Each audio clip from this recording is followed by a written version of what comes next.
We're talking about the 5 pupils of Rabbi Yochanan ben Zakkai.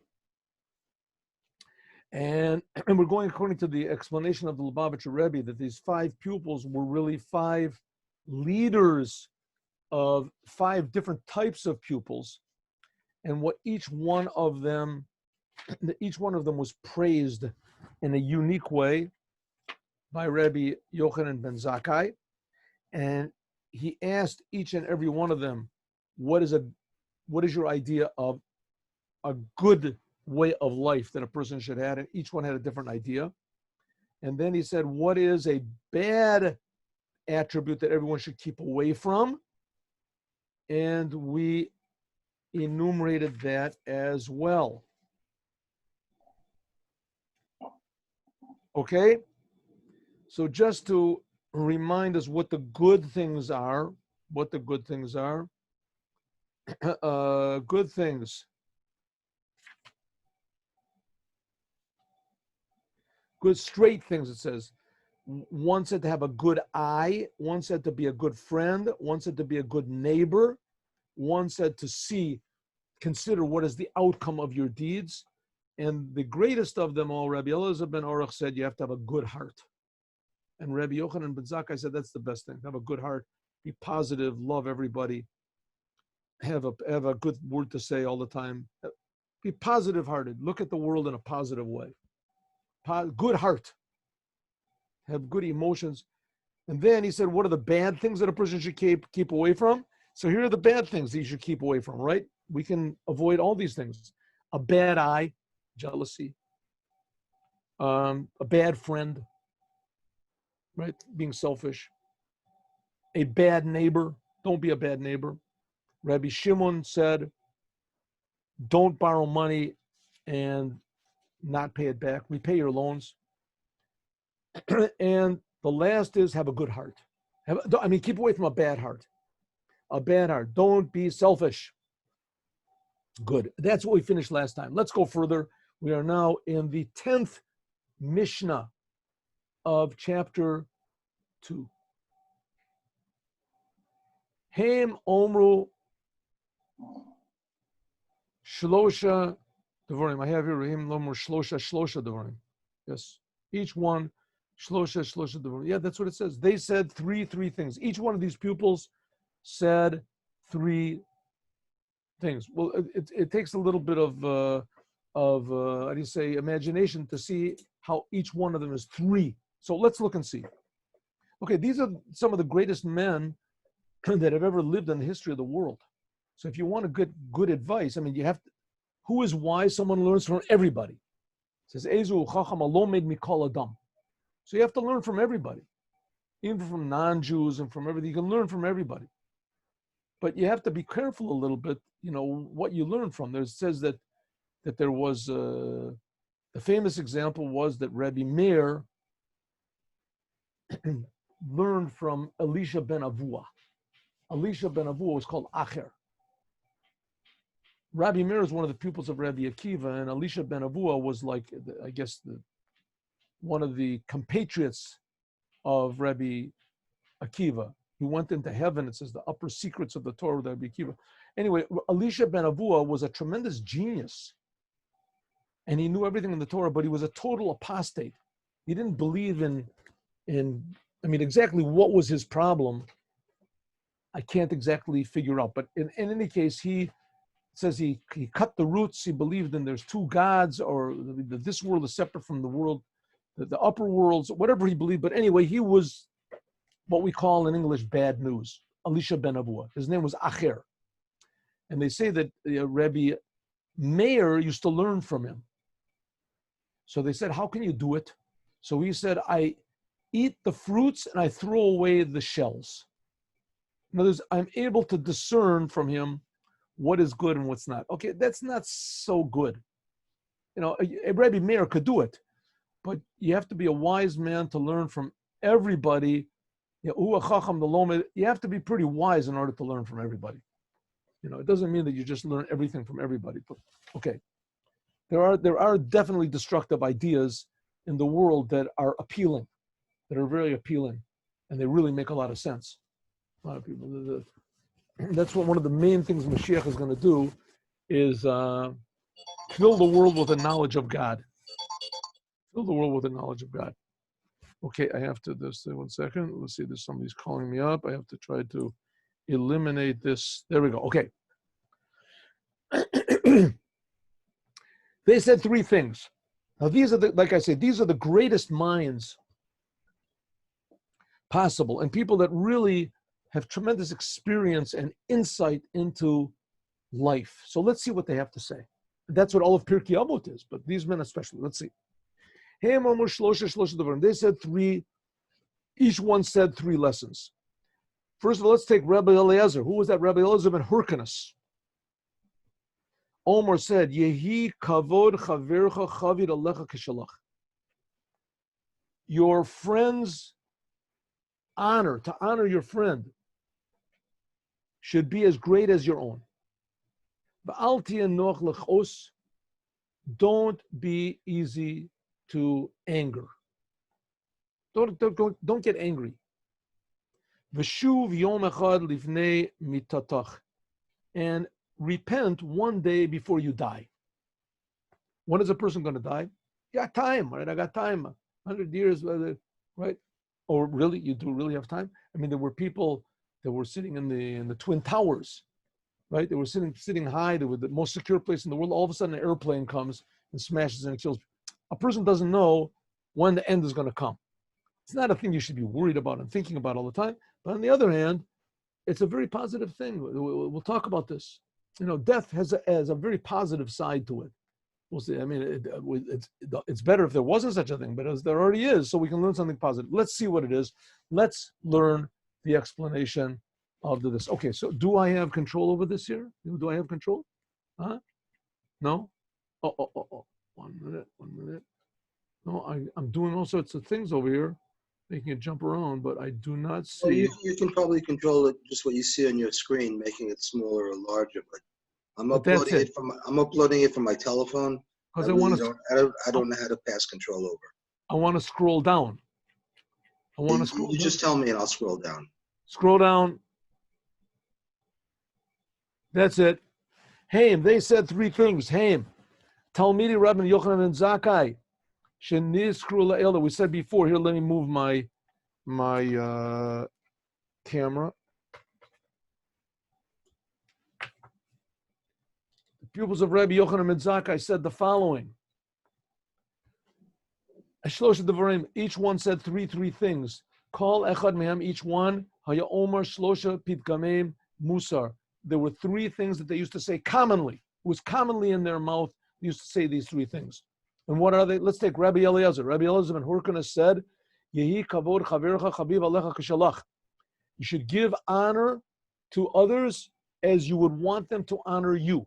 Kashem she'enecha rotzeh lipaga b'kavodcha. Just like you don't like it if people embarrass you or don't give you honor or treat you not nicely or call you bad names or don't listen to what you have to say, or don't say excuse me or please, etc. Kach tehei nizhar shalot lipaga lipagoa. Do not, how do you say, not blemish, what's the word for in English? Do not insult the honor of someone else. V'kein im roa ata, and also if you see, adam pogea b'kavod chavercha, if you see someone insult someone else or not give the proper order, honor to someone else. Let's say, for instance, you're a bunch of people and there's someone who's always, he wants to say something and no one lets him talk, right? Everybody's always, but very common. So you should say, hey, let this man talk. He's been trying to talk already for 5 minutes. Nobody lets him. You should treat it as though they are slighting you. It says in Midrash Shmuel. Midrash Shmuel is a book on Pirkei Avos. But also, if you see that they are, yes, giving honor or deference to your friend, you should be happy. Like you are getting honor. A lot of people can't stand it. They say there was a famous, my father told me, a blessed memory, my father told me that there was a famous singer in America. Famous Jew, guy was a Jew. famous world singer, was like in the 30s, and he was amazing, but he could not stand to hear the crowd clap for anyone else. Couldn't stand it. He would get on. This is the thing that really stuck in my mind. He would, when you're the star of the show, so there's opening shows that open up. So sometimes the opening shows would be good. People would clap their hands. He couldn't stand to hear it. He would sit in his room, put the fingers in his, couldn't stand to see anybody else get honor. I don't know if it, anyway. There, and do not, that's the first thing that Rabbi Elazar ben Hyrcanus said. He said, honor. The honor of your friend should be like your own. Treat others, honor them as you would like to be honored. And if you see that people are honoring others, as you should be happy that they're being honored. Don't be jealous of them. Al tia noach lichos. Do not be easy to anger. Al tia peziz v'kal lichos. Don't be volatile and quick to get angry. Shebetoch kas, because when a person gets angry, kas adam bo liyadei chet, you come to do sins. Zilzul b'kavod chavero, and you'll come to, to cheapen, to lessen the honor of someone else. It's very common. A person, you get angry at someone, you start calling them names, and you try to find the worst possible things that you can say about them in order to cast the person down, make them feel bad. You're stupid. You're ugly. You're this and that. So you have to be very careful not to do. In general, it is a here. Let's see. So it says, "Call a koas anyone who gets angry in chachamo, if he's wise, chachmosam stalekas mimenu." There's a saying even among the non-Jews that if you get angry, your IQ drops about 90%. Ve'im navihu, if you get angry and you are a prophet, a holy prophet, nevuatom, then prophecy goes away from you. In the Tanya, there's a very big explanation of why it is so bad to get angry, from the Baal Shem Tov, etc. And essentially, the reason is if you get angry about anything, you're essentially saying that thing did not come from God. You get angry at someone, you get angry at something, you get angry at the government, you get angry at this. You're basically saying that thing did not come from God. It came from the person, it came from the government. It doesn't mean that you don't have to change things. You do definitely, if you see injustice and bad things, you do definitely have to change it. You see your friend is doing something wrong, you have to tell him if you can, but in a nice way, not in an angry way. It says, call a koas, anyone who gets angry, mishkach talmid, forgets all of his learning, mosif tipshus, he becomes more stupid.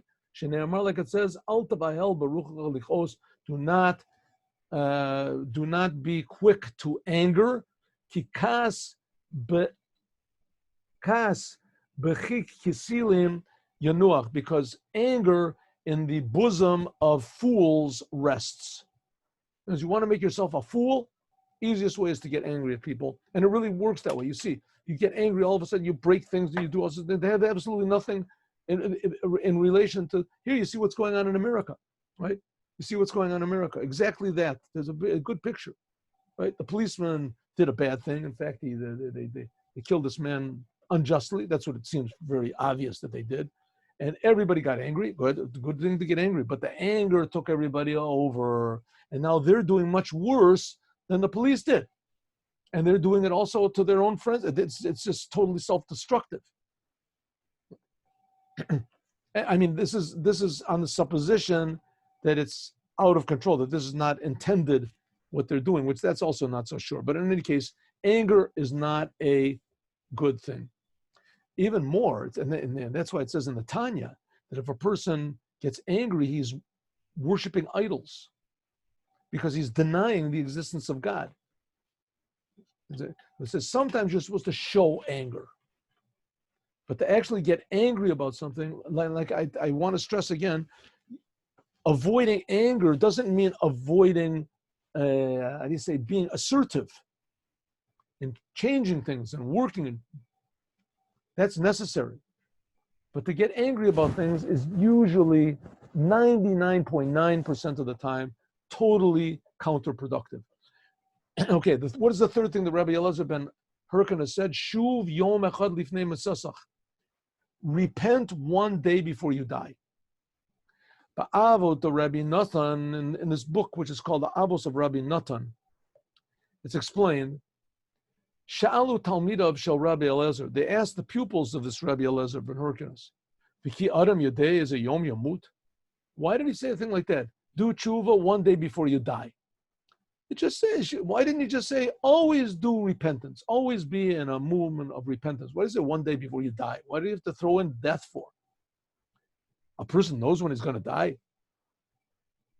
Sheyaseh tshuva, that'll do tshuva. Omer Lahem, he said, Kol shechin, how much more so a person should do tshuva today? Shemi yamut, because maybe you'll die tomorrow. Yashuv machar, if a person says, okay, I'll do tshuva tomorrow. Shemi yamut lamachrato, right? Person should do tshuva whenever, because maybe he's going to do, a person can die in one instant, doesn't know. Nimsa kol yama b'tshuva, so it'll end up that all of his life is in tshuva. Okay, what is good about death? Death, on one end, is a really terrible thing. Death is going to be, and the Mashiach is going to come. The ideal is there won't be any more death. And God created the world. We said it a lot of times that people weren't supposed to die. And if the Jews wouldn't have sinned with the golden calf, nobody would die. If Adam wouldn't have eaten from the tree also. That was the first chance they had to live forever. The second chance was at Mount Sinai. But on the other hand, now that there is death in the world, so there's something good about death. And indeed, that's the whole reason that death is here, is in order that we should change ourselves. Why is there death? Because the people sinned. They were selfish. And now, when there is death in the world, so that can make you stop being selfish. How? Why does a person sin? Because he thinks that he's God. He thinks that he's God. I'm calling all the shots. If I feel that way, it must be right. I have a lust for something. I'm going to go for it, right? I can't live without this money. It belongs to somebody else. His problem. Right? One second. It says in the Torah you shouldn't do it. Big deal. Okay, I won't do it. Most of the time I don't steal. Once in a while I steal. Once a year. I used to be worse. I used to steal once every week. And now I'm a lot better. You can't do that, right? And it was just one day of the year, I'm the king. So that's what death does. Death reminds you, you're not the boss. Death reminds a person, it's going to end. You're, for sure, after you die, you're not going to be the boss anymore. All the money that you made, all the house that you have, and etc., that is not going to be yours. You can't do anything about it. You're going to be gone. So death, in a way, is the antidote, the vaccine against sin. Why? Because it makes a person start to think, hey, maybe maybe I should realize what's going on here. I should grab a hold of myself. Maybe I'm not the king. Okay. On the other hand, death is a very negative thing. A person's always thinking about, well, I'm going to die. That's pretty much what all the other religions are based on. What's going to happen after you die? No. Well, we know, right? Believe in this. Believe in the frog. Believe in the star. Believe in this person. Believe in this, the statue. Believe in this power, this ghost, something like that. And that's going to keep you in the world to come. Okay, so death is a bad thing, no doubt about it. But there is one good thing about it, and this is what it is. That it reminds you that you're not the boss. And that's why he says, do tshuva one day before you die. And remember that a person could die any second. And even though it's a terrible thought to have on your mind all the time, because you're always going to be negative.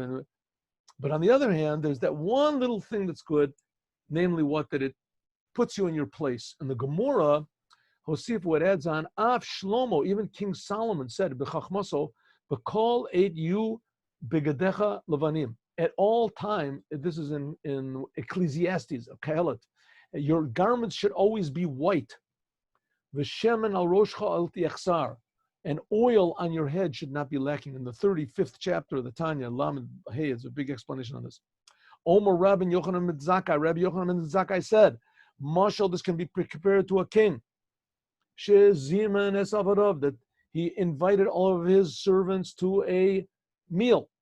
But he didn't set a time. I'm inviting everyone to come to the meal. You're all invited. This is great. When's the time? You're all invited. Come. I hope to see you there. Okay, good. But what's the time? And don't miss it, because it's going to really be special. And everyone's going to have whenever they want. Oh, excuse me, Your Majesty, what's the time? End of message. Pikrim shebe'em Kishtu et atzmam, they got dressed up. V'yeshvu al petach beita, they went to the king's palace. They said, Klum chaser lebeit hamelech. Is anything lacking to the king? The king can invite me any second.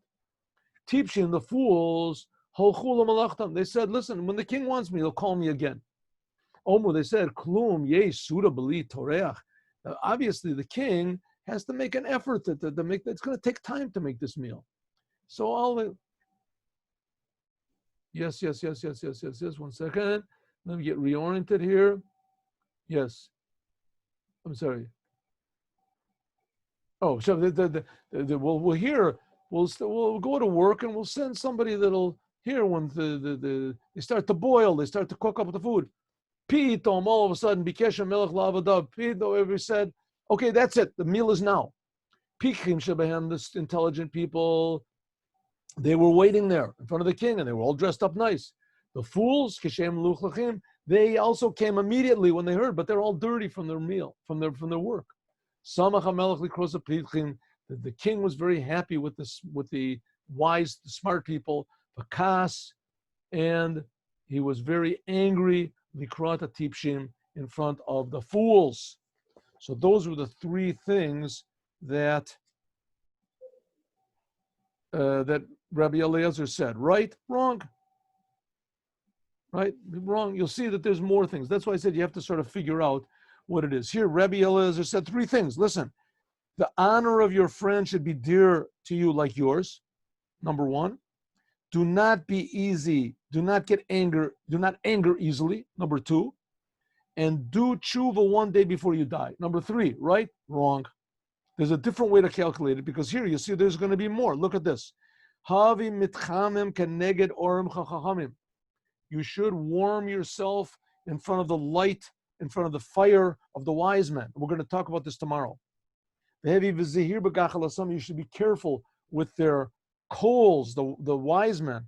They are burning with zealousness for the Creator. Don't get burned. Neshichas Shaol, because their bite is the bite of a fox, the wise men, the Talmidei Chachamim. Their bite is the bite of a fox, akitzas akrav, and if they sting you, it's like a scorpion.